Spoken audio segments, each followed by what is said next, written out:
We begin with a bombshell late this afternoon from D.C.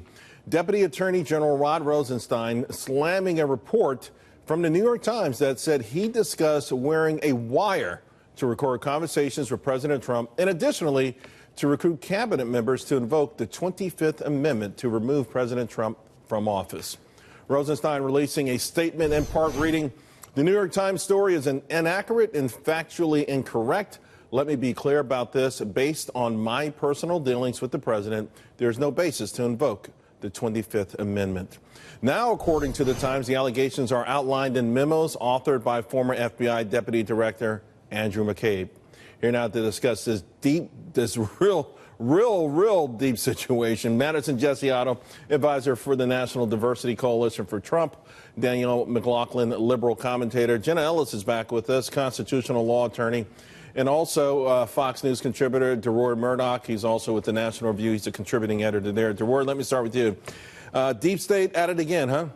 Look, this is all part of an effort to go back to a story we heard earlier this year, which is that Donald J. Trump is insane, mentally ill, and he needs to be wheeled out of there in a straitjacket. The Russian collusion stories collapsed. There's still no Russian collusion despite about a 25-month investigation and hunt for Reds in October of 2016. So now they're going back to this whole notion that Trump is crazy. I saw a press conference he did, I think, on Monday or Tuesday with the president of Poland, President Duda. He conducted himself very well. People were talking in English and in Polish. He handled himself very well. I think that this president's mind is just fine, and the left just has nothing else to talk about. They won't focus on the fact the economy. So you think it's improbable that this could have occurred? I think what this is the so-called paper of record trying to find one more opportunity to raise questions about the president's mental illness. The president's mind is just fine. The economy is performing well. His government is doing well. They have nothing else to do but bring up this old story that's been discredited both by the president's ability to do his job and also earlier this year by his doctor who came out and said his mind is just fine. I wish they dropped this and focus on the fact this economy is making life better for everybody in this country. Danielle?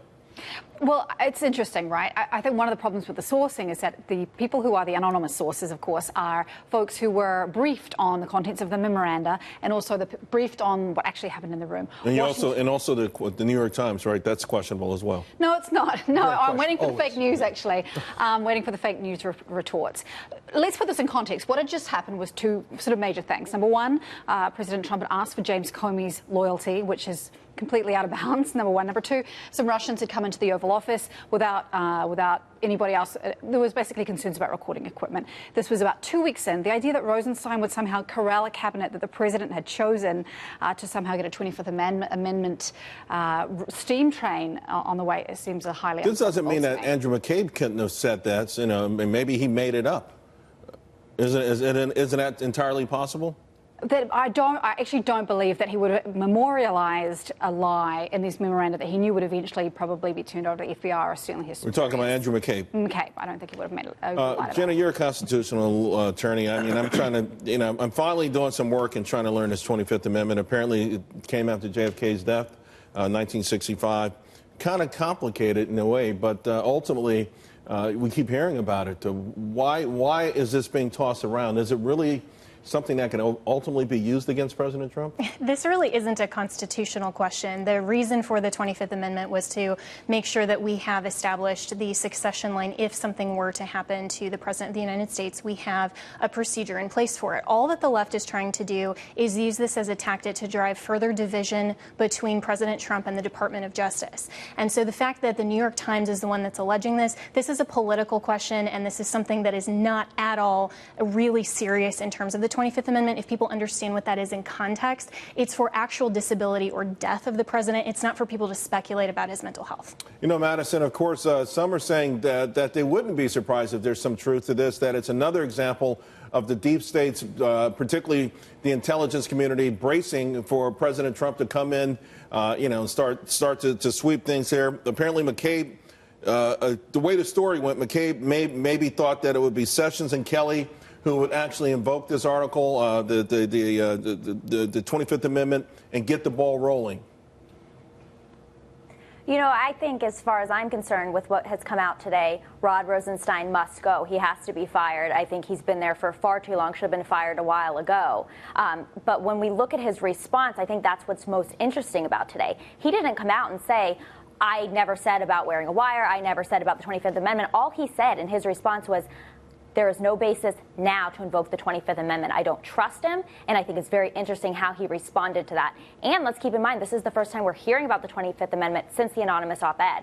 So who knows, maybe he had something to do with that. You know, there's going to be a lot of speculation this entire weekend. But again, there was President Trump not happy. He's not happy with Sessions. He hasn't been happy with Rod Rosenstein. And now there will be a lot of people saying this opens the door, Deroy, for him to take actions that he's wanted to take anyway. If he believes Rosenstein did this, then yeah, this ought to be his last day at the office. He ought to pack his bags and get out of there. The other thing I wish the president would do, he said he was going to declassify these documents related to the Russiagate story, and apparently he's dialed that back. He wants the Inspector General at the DOJ to look at these. I think he should just let it rip, let it all hang out, get these documents out so we can see just how deep the corruption is and not wait a second longer. These documents, I think, should be out this weekend.